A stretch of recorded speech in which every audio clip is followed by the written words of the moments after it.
All right, welcome once again to another fantastic episode at Meet the Property Guy. And this time around, we'll be talking about what I've been doing, what you have been doing, what a lot of people have been advising you to do, land banking. But this time around, we'll be looking at the popular mistakes investors make when they are doing land banking. So, land banking is that part where you buy land, you hold it for a couple of years, and then you sell. Basically, you are buying that land for development that is coming to that axis, or for appreciation, or for whatever that you feel like is likely going to happen in this place in the next whatever X years, and that's why you are buying that land right now. All right, in case you are coming across a video like this for the first time, this Meet the Property channel, and this will discuss everything real estate, from buying land, buying houses, buying apartments, short let, Airbnb, which locations is trending right now, which location makes sense, which locations you should avoid, and everything about land documents, land titles, land jargons, and all those popular whatever abbreviations or popular slangs that are used in real estate transactions that you should know. We also analyze real estate companies, real estate developers, and different ways for you to protect yourself, or to even assess a real estate company, which one you should invest with and which ones you should not invest with. So you see, there are quite a lot of ways where you can be of help and assist you. So that's why you should be a constant audience on this channel. And if you have not subscribed yet, that's also another reason why you should subscribe. So after watching this particular video, I also advise that you go to our different playlists, playlists on land banking, playlists on CFO, playlists on hierarchy of property titles, playlists on Q&A, trivia session, interview session. We have several episodes, several videos that we have done, and I can guarantee you can be on our videos on our channel for 2 days, and you still continuously and constantly be learning. All right, so let's go straight into the video. The popular mistakes investors make when they are doing land banking.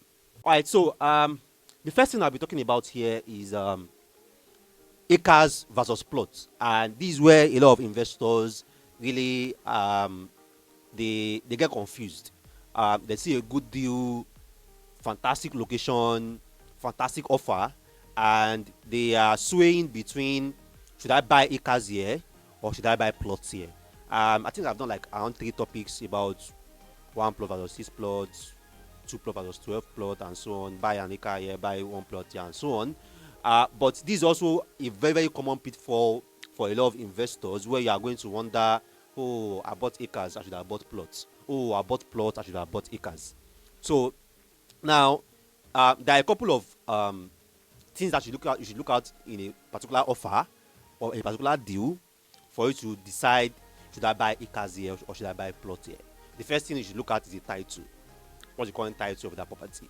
Now, for a lot of untitled land in Lagos, as of today, I will not really advise anyone to buy acres for untitled land. You get? So if it's untitled land in Ogun State, and that land is outside any of the Ogun State acquisition, maybe the 1.5 kilometer acquisition, the whatever border acquisition, or whatever government acquisition that government are putting there, then you can do acres in those parts or in those places, because getting land title in Ogun State is much easier to an extent, far more than Lagos. And for a lot of land that is outside acquisition in Ogun State, they can remain outside acquisition for a quite longer period compared to Lagos also. All right, so acres versus plot is one part that you need to get right. Basically, it's just one part that you need to get right. A property have CFO, the location looks good, the developer track record looks good, and they have started work on the side, they have started construction on the side, and you look at their previous projects, you can look at, okay, let me do acres there. Makes sense. Just imagine, like, maybe last year someone do like maybe an acre deal in Macarius at 50 million, that's like around maybe 300 million or 350 million for an acre, and right now it's like 150 million for a plot. So you can now do that times 6. So you need to get it right in terms of knowing when to do plots or when to do acres. All right, now the second is about diversification, and I'm a big fan of diversify. Don't put all your eggs in one basket. You buy Itunu residential, buy Itunu city, buy Imentry, buy Tiara, buy Tiwa, buy Lagoon Front, buy Fairmount, and buy Tiwa Phase 2. These are 8 properties, all in the same location for the same target market and for the same maturity timeline. Basically, we realtors, um, we are fantastic salespeople, and we always know how to bring very good deals to your screen, and we also know how to package the deal for you to this is like the best deal out there. Forget this one that you bought before. This one will be a boom, and you enter it. All right, so it's important that you diversify. You diversify based on location. Okay, you've got like 2 or 3 different estates in this location. Now let me do another location. Just imagine that after you bought Itunu Residential and you bought Imen Phase 3, you now buy Macarius. After then apart from Macarius, you bought maybe Genesis Court, maybe Genesis Court 2 or Genesis Court 3. You get now. So now you are now diversifying based on different maturity timelines. Genesis Court 2 is there, or Court 3 is there around Aja. Macarius is there around Pogije, and then you have your Amen and Residential at Aito. So it's important that at every time you constantly look at your real estate portfolio, you look at what you have. Okay, I've done 2 estates in this location. No, not doing this location again. Even if they say that tomorrow fire will start, wood or tree will start working in that location, you know that okay, I've done 2 there, let me look for another location, because you want to position at different markets and you also want to position at different maturity level. So diversification is very, very important. So when you are doing land banking, it's extremely important for you to diversify. So you have bought properties around maybe Lagos side of Ekpe, around like Lakeview Park, by Landmark. Maybe you have in Isimi, you have another estate there too. So you can now consider the Ogun State side of Ekpe, maybe around Iloti, around Okela, around Tomoba, around different parts there, Odoagboju, Odolagaye, and different parts there. And then you also start considering, as you buy in Lagos, you buy in Ogun State, you buy in Abuja, maybe around Kaushi, Kuje, Idu, Kaksana, and so many other locations like that. So you diversify. Always remember, it's very, very important for you to diversify when you are investing for land banking. Alright, so before we go further about the other popular mistakes, if you have been watching our videos, we enjoying our content, because there is no way that you are going to watch my video like 1, 2, 3, 4, 5, and you're like, wow, damn, I've been doing this, I've been doing that, this is what I should have been doing. So we definitely want you to subscribe. We always have it on our screen, the subscribe button, and we also have it on our screen also how you can turn on the notification button, because it's very important for you to turn on the notification button. That's the only way you are going to be constantly notified when we are dropping these videos. All right, so you want to subscribe, you want you to turn on the notification button, and if you love this content, you also want you to engage, give us a thumb like, comment, share our content also. All right, so the third common mistake is buying or doing land banking for quick flip. I saved quite a lot of people, and I don't get award for that, quite unfortunately. All right, now I had a lot of people that wanted to buy Itunu Residential. I don't even know, was that last year or last 2 years, and a couple of people came to my DM that, oh Rabiu, I want to do 1 plot here, I want to do 2 plots, I want to do 3 plots, blah blah blah. I've looked at their table, I look at their ROI projection. The land is 16 million. In 2 years, the land will go to 42 million. In 3 years, the land will go to 60 million. Blah blah blah. I can invest in 2 years or in 1 year. I can even sell for 40 million. I can sell for 35 million. Blah blah blah. And I was like, damn, boss, you can't sell this location in 2 years. Rabiu, no, they are giving me the table. Okay, all right. So that's my own assessment. So I was able to like educate a lot of people, and a lot of people were able to now decide if that location match their financial goals or does not match their financial goals. So I was able to save quite a lot of people a couple of millions, basically in naira. So, and the same thing at Itunu City also, I had people come to my DM that, yeah, I want to do Itunu City. I feel like I can take a loan, buy the property, sell the property, pay back the loan, and still make money. Boss, maybe so. So, doing land banking for quick flip can get your hands burnt severely, particularly if you go on and do it in acres. Land is a solid asset, and land has to be liquidated for you to have it in cash. And in Nigeria, it's not easy for you to liquidate an asset. Now, you may look at it, look at a company launched a property, and then within 1 month it's sold out. You launch another property, within 2 months it's sold out. Or like you see, maybe we realtors like putting it on their Instagram or whatever, 20 plus sold, 10 plus sold, this one sold, and you feel like, oh, if I want to sell, I can just go and meet this realtor, or if I want to sell, I can just do this. I will sell. It's not easy. It's not easy for us. It's not easy to liquidate in Nigeria. Even we realtors that we are selling most of these properties, most of them we sell on installments, and most of these properties, even the one that we sell on outright, we sell it to people that we have. Some of them have known us for 6 years. Some of them have known us for 4 years. Some of them we have been following up for them for like 3 years, 2 years before they finally buy. So it's not like maybe we just tap the finger and then we make a sale. So doing land banking for quick flip is something I would not really advise, because it's extremely hard to liquidate, and you really can't control some factors that might change or that might happen in that location. So it's better for you to do something that you can control instead.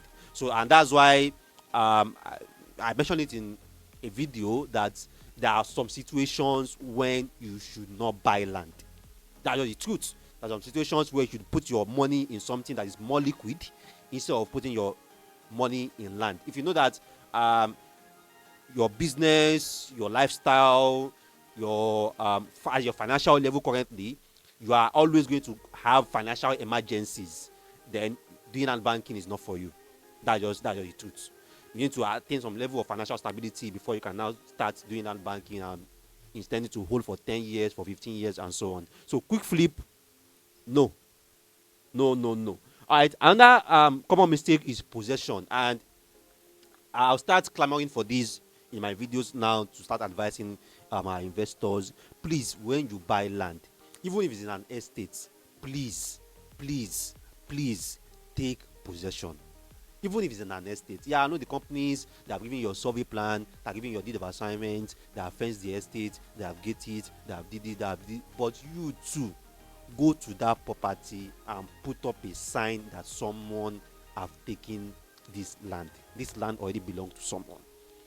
It takes us a lot of it takes me particularly a lot of minutes, a lot of, even sometimes days, to convince clients at times that this place, please come and fence. You know, people tell you, no, I just buy it for investment. I just want to sell later. I don't want to do anything there.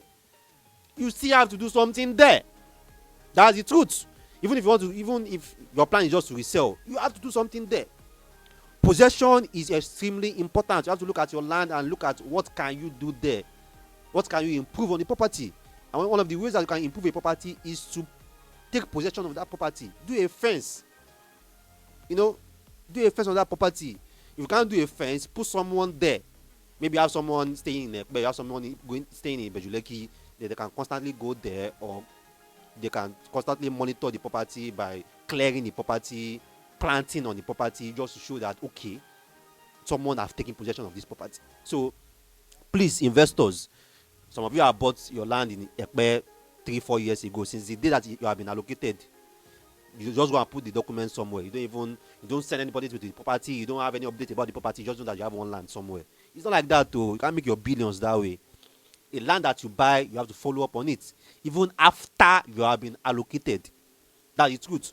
And one common slogan I always tell investors is that your land will outlive the developer. Your land will outlive the real estate company. These real estate companies are not going to be alive, will no longer be active in 3 years time, or in 7 years time, or in 8 years time. Your land will still be there active in 15 years time, in 20 years time. So you must have plans to manage your property beyond the developer. It's your property, it's your assets.